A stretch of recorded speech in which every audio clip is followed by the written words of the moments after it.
Mesdames, Mesdemoiselles et Messieurs, merci de suivre Contact Pro Live. Ravi encore une fois de plus de vous retrouver et de vous avoir nombreux sur vos écrans pour me suivre ce week-end où nous allons développer 3 points. Nous allons parler un peu de l'organisation, l'origine du mal du Congolais. Nous allons parler un peu de l'arrestation de Ngoï Mulunda, qui était à la CENI il était ancien président de la CENI. Et puis nous allons terminer, si le temps nous permettait, de parler de partis politiques, donc de ces 25 regroupements politiques que Bahati a décelé, a donc présenté au président de la République, qu'au Parlement il se regroupe une majorité écrasante. Avant d'aller un peu plus loin, nous allons prendre les grands titres à la une de nos journaux et puis nous revenons tout de suite après. Voici les grands titres à la une des journaux qui paraissent ce matin sur Internet. Nous commençons par élection.net. Nord Kivu, la police arrête 3 présumés kidnappeurs à Butembo. Et puis à Ilunga Kamba n'attend pas se présenter à l'Assemblée nationale une fois convoqué.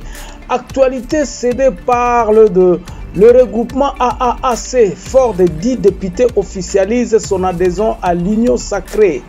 Et on va sur Congo profond, un titre Sud Kivu, Fizi, 2 présumés Maï du groupe armé, alléluia, grièvement blessés sur le site minier de Misisi. Et 7 sur 7 parle de quoi ce matin? 7 sur 7 parle à l'Assemblée nationale. Ngoï Kassanji appelle le Premier ministre à démissionner au lieu d'être ridiculisé par la majorité de l'Union sacrée. On termine par Radio Okapi. Zone libre-échange, la RDC et le Rwanda devraient développer le partenariat gagnant-gagnant. Acacia Badoubo la parle. Merci, on se revoit demain dans un nouveau numéro. Au revoir. Voilà. Bandeko, réfléchissons un peu. Posons-nous la question. D'où nous venons exactement? Place ni nangoto uti mboka na biso uti ndenge nini? Parce que si nous connaissons exactement d'où nous venons, si nos politiciens peuvent faire une analyse exacte de ce qui se passe de l'actuel pays, donc ce qui tosali ba état général ya pays na biso, totali mboka na biso e uti wapi e komi wapi, tozo vivre nini yango ezokende dans tous les sens, na mentalité, na réorganisation en mboka, na état ya peuple, sur le plan développement, sur le plan mentalité, sur le plan comment les Congolais est vu aujourd'hui dans le monde. Il faut que les politiciens avant tout kende musique, avant tout ça les locaux nini, quoi que ce soit. Et même si nous voulons faire des partis politiques, j'en parlerai dans la 3e partie. Donc il faudrait que tout Lukato mettre sur la place publique des solutions que nous proposons. En fonction de nini, en fonction de biloko otoza ko vivre lelo, en fonction du vécu quotidien du Congolais. Congolais o nazoloba eza Congolais o yazana étranger o Congolais yazana village o Congolais yazana kati ya ba groupement o yazana ba secteur o yazana ba territoire o yazana ba province o avandi na Kinshasa. Nous cherchons tous l'unité nationale. Nous cherchons tous que Congo na biso ekende liboso, mais kokende liboso ça veut dire quoi? L'UDPS avait réclamé la démocratisation de ce pays, ça fait plus de 40 ans. Alansa qui a s'opposé à un régime dictatorial à Mobutu. Régime wana ekweyaki toyeko kota na Laurent Désiré Kabila qui voulait faire quelque chose mais baeko bomaye moi Nanaya et Kozwa, nous avons vécu 4 ans d'un pays qui était pratiquement à la merci des généraux de guerre et tout ça. Tokoma ki to yokani to lobi bon to sa la constitution est salemi. Constitution wanande toza nango ti lelo oyo. Malgré que batu msusu balobaka que non constitution eza valable te ou quoi que ce soit. Mboka esungamaka na kati ya mobeko likonzi, ça c'est-à-dire la constitution. Cette constitution qui est là, nous devons absolument la respecter pour que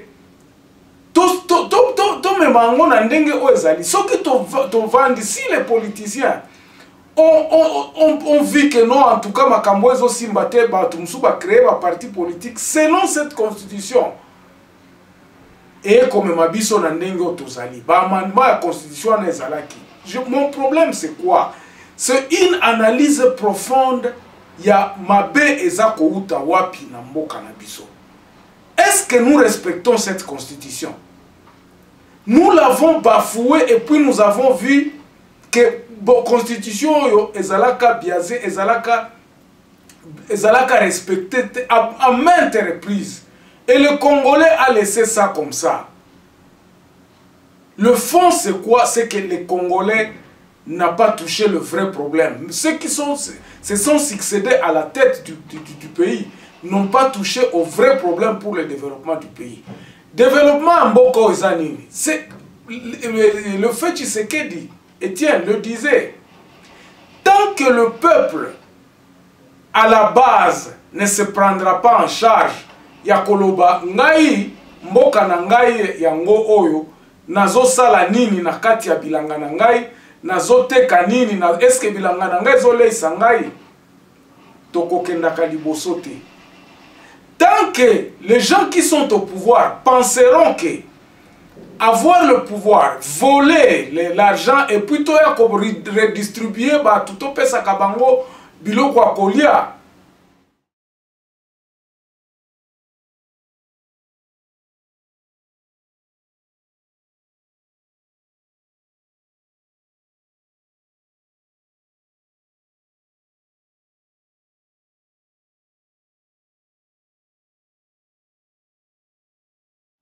Mboka oyo ekokendaka liboso te. Ça ne marchera pas avec la monopolisation du pouvoir, la caporalisation des hommes d'État et kosimba kate. Mais ce que nous sommes en train de vivre aujourd'hui, nous sommes en train de voir comment cette continuité, comment l'homme politique veut pérenniser cette histoire-là. Yakoloba, j'ai le pouvoir. Bokonzieza epa na biso ne mutu tokosala nyoso oyo ndenge nini ekosala ata bapesi bino idps bino moko bo diriger mboka oyo boko diriger ngo na loma te ekoki kosalema te. Vous aurez à installer une dictature que bino nde mutu bokosala nyoso bino nyoso nde mutu bokosala boeto en excluant pratiquement le peuple. C'est ça qui est contraire à l'idéologie du père de Tshisekedi qui vous a légué ce parti politique. Aujourd'hui, le Congo doit être absolument pour les Congolais. Et les Congolais, ce n'est pas les gens qui se taguent que non, ils sont des Konzi, ils sont des présidents de la République, ils sont des députés. Vous imposez aux gens les choses que vous ne pouvez même pas. Parce que, ok, bon ça. Vous volez, côté msusu, boyibi mbongo, ata mbongo ekomi ebele, boko bandasiko koloba, redistribution ekomi équitable msusu te. Vous allez commencer à faire la même chose que ceux qui sont sortis. La même chose, ça veut dire quoi? Ils se sont enrichis illicitement, ils ont créé des institutions parallèles. Regardons aujourd'hui ce que Félix a fait. En venant au pouvoir, au lieu de redynamiser l'État, il a commencé aussi à faire la même chose en créant une institution qui dépendre directement na Yemoko. C'est-à-dire qu'il veut le pouvoir. Il veut le pouvoir l'exercer comme les autres avant lui l'ont fait. C'est ça donc le mal. Si le président aujourd'hui veut faire ce que comme les autres ont fait, tokosuka kaka na ndenge ke batu bakoyina ye misale kosale manabazte. Or, nous sommes là pour essayer un peu, pas de faire les choses que la base doit faire, de faire travailler la base. Il faudrait que Moussala et Salema, il faudrait que Moutoua azo kende bilanga, Moutoua azo sala taxi, Moutoua azo sala commerce nae, azala na pe, ayeba ke azo sala afuta mpaku nae, ayeba ke mbongo on azo fute, ezo kende na libenga mutute, ezo kende na libenga à l'État. Si le président de la République pense qu'en ayant tout le pouvoir aujourd'hui, qu'il est en train de faire, en faisant comme les autres ont fait, et qu'il changera le pays dans cette tokopese misu. Batu bako continuer kaka bazo réclamer kaka tozana misala te o nini ezo salema te tozana nzala kotoyo bandeko pona kosili sanzala. Il faut que bo sala misala. Ce n'est pas que le peu de richesses que nous avons en République démocratique du Congo, n'emba richesse soit toko redistribuer en onabana. Non, le pays est suffisamment vaste et il est suffisamment riche. Si nous prenons conscience ya koloba que non, biso awa, il faut to sala musala, il faut to longwa na boumbu o ya kozelaka Kinshasa banda kofuta biso. Le fait que moi je dis qu'il faudrait impulsion moko ya koloba que non, ce n'est pas les politiciens qui ont le droit de vivre dans ce pays, mais c'est toute la population. Mais toute la population vivra comment? C'est en le faisant travailler. Batouana il faut basa la misala na bango. Comment to komisa bango pour que baso la misala na bango? Il faut respecter Moubekoli Konzi en disant la décentralisation, en donnant le pouvoir, en donnant la conscience, en prenant la conscience. C'est pour cela, dans une de mes émissions, je me disais, tant que le président a tripoté la constitution, à côté de la constitution, à côté, à l'objet, bon, tout ça là, union sacrée, c'est tout à fait la même chose que tant que l'opposant Bazalaki, tant que Kabila, bon, ok, premier ministre a dit en opposition. Ça ne cadre pas avec la constitution. Tant que nous sommes constitution, c'est ça justement parce que le premier ministre doit venir Nabatu ou baza majoritaire dans le Parlement. Est-ce que c'est vraiment difficile à faire ça? Les lois Kokoso Zanini. Kokoso est que le Parlement Nabiso est rempli avec les gens qui n'ont pas été désignés. Alors, moi, ma solution était que président, comme nous reconnaissons cette institution partout, Moutounion Solelo a yebi que président de la République, Yemutwazana Mboka na Maboko nae. Il a fallu renvoyer par catégoriquement Batounion surtout. Pourquoi ne pas travailler d'abord avec le temps qui va rester? Je vais vous dire pourquoi. Na mandat nae a travaillé na ba directeur généraux na ba province na ba tunini pour préparer la législature ya sika o ko sabiso na Congo ya sika. Et c'est là le deuxième point au naza koloba na lobi. Le fond du problème, c'est l'organisation du pays. Organisation du pays, c'est-à-dire quoi? Il faudrait assez que surtout, nous avons 145 territoires, s'il vous plaît. Et dans les 145 territoires, il faut absolument que tout bandako conscientiser que non. Avant que Bape Sabino rétrocession, avant que Boloba Kembo Kanabiso eza riche, na 145 territoires wana, conscience ya ba Congolais ozana ba conscience na kati ya ba territoire wana, bayebi nini na mabele na bango. Qu'est-ce qu'ils en savent pour que Baloba Keno awa tozana territoire à Fizi? Qu'est-ce que le territoire à Fizi pesaka na République démocratique du Congo pour réclamer que non? Ngai naza Congolais, voici ce que j'ai mes droits et devoirs.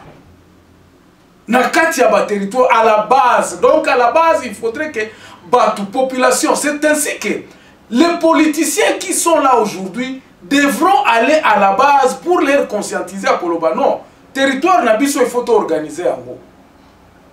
Voici ce que nous pouvons faire dans notre territoire et nous donnerons à la République autant. Nous pouvons donner à la République autant. République et kokiko yeba et kokiko lobake non ok.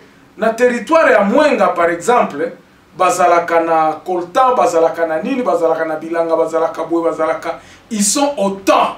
Bazalaka 200 000 personnes kuna. Bazalaka 2 millions de personnes kuna.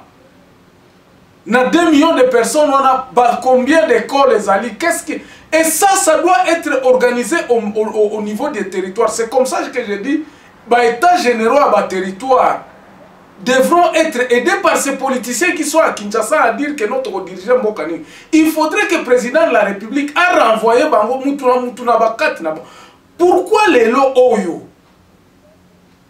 La voix des territoires n'est pas entendue. Consultation populaire, on a le consulter Batou. Ce n'est pas la voix du le primaire. Exact voix, il y a primaire T. Les consultations devront être en principe na Katiaba territoire à Koloba, à Watozani.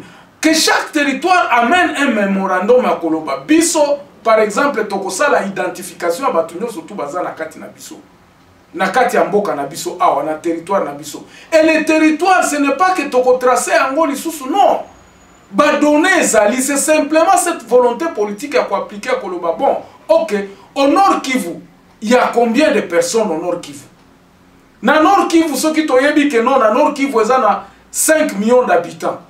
Na 5 millions d'habitants, on a toyebi ba soda baza combien, ba militaire baza combien, ba commerçant baza combien. Ça sera facile à Koloba que non, na 5 millions de personnes au boza na bino a na Nord Kivu. Boza à peu près ceux qui na 8 territoires, chaque territoire réseau dénombré ba lobi bon OK, bon s'identifier. Je parlais dans un de mes émissions réaction de que l'identification eza épine munene o ezako senga esalema na kati ya mboka na biso avant que nous puissions songer au développement. Tant que nous ne ferons pas ce travail-là d'identification et de doter aux Congolais une carte d'identité, carte d'identité koyeba nani azosala nini na kati ya Congo, toko kenda kaisika mon côté. Hatutenda fasi. Et ce travail-là peut nous prendre 2 ans ou 3 ans même. Prenons le temps, ne nous précipitons pas. Biloko tozako sala lelo ezaba précipitation inutile ou comme mabiso eloko esika mon côté. Alors, na troisième sujet, je crois que vous êtes en train de me suivre. Nous passons au sujet où on amène au président de la République Bayelié Nani 25 regroupements, il y a des partis politiques. Mes chers amis, est-ce que nous pouvons rentrer vraiment Tobande la zéro T? Président de la République, Eza Soni. Eza Soni. Tous ces groupements politiques, tous ces partis politiques, est-ce que ceux qui totali pour partis politiques, ils ont implémenté sur toute l'étendue du territoire? Tozo tonga na sable, tozo tonga na zelo. Oh, ndako tozo tonga ngona zelo. Il est grand temps de prendre conscience au niveau de la présidence. De prendre conscience qu'il faut totia route, totia misisa, ya mboka na biso, oeko kendaka ti ata 50 ans. Parce que ce que nous faisons aujourd'hui, nous allons les contester dans 2 ans.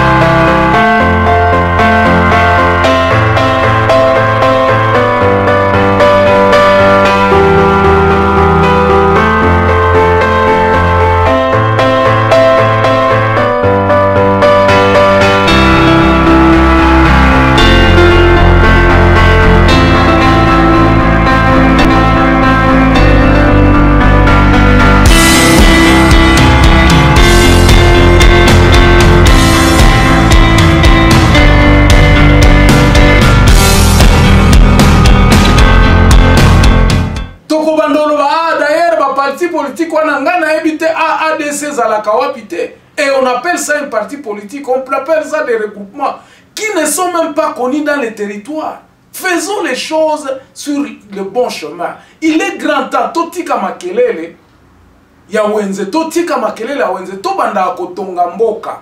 Na Kotonga Mboka, wana, il faut que Batuna Batuba Zalananu, allons sur le plan qui va mettre tout le monde d'accord. Par exemple, l'identification est crucial. Il faudrait que tout ça l'identification.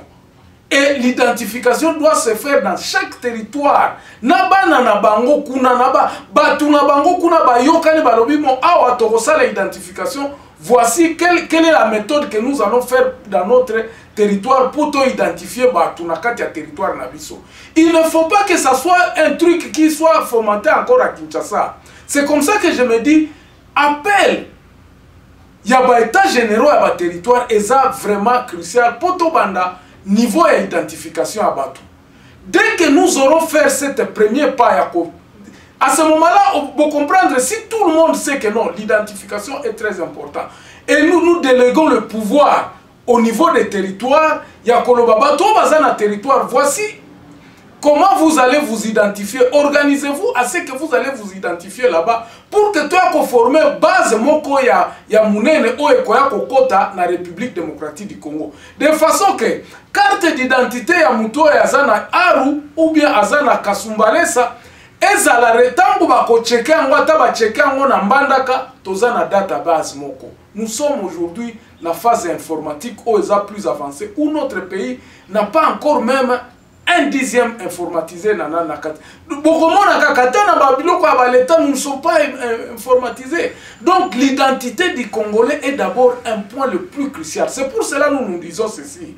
Il fallait président de la République atia ba makambwana ba Sénat à côté to banda zéro. Et pendant ce temps-là, c'est par là où nous aurons dès que les gens se seront bakobanda kozala déjà na bateri. Dès que tokobanda komona déjà que to bandi ba territoire ba komi koyeba banani yango bazala na kati ya territoire wana banani yango et pendant ce temps là nous pouvons même maintenant commencer à se dire que nous réformons maintenant l'armée. Ba programme wana le président de la République a cette possibilité ya kosala par exemple na ba directeurs généraux ya banani ya koloba bon je vais faire un gouvernement par exemple ba directeurs généraux. Laissez d'abord tous ces politiciens ba kende na base ba kende ko organiser ba base na bango que chaque député ou azasi ko azomi mona keno alingia sale la peuple qui soit renvoyé à la base pour qu'il aille travailler là-bas pour que base tangu base bakomona ke no bato ba vraiment na ba eko salela vraiment mboka bazo salela mboka bien que territoire ne mutoza na pouvoir à koloba nani azo sala nani nini azo sala nani eloko boye nde tokoya kokoya na kozwa batu ya solo au renouvellement ya classe politique au toza koluka. En tout cas aujourd'hui na kosuka wana matière eza munene ya kokende kolakisa comment est-ce que nous pouvons recommencer tout à zéro et remettre notre pays sur les rails du développement. Auto collègue na bana na biso tango bakoya kokuta ke no mboka vraiment bato baleka ki liboso awa basala ki musala. C'est comme dans ce pays dans lequel nous vivons.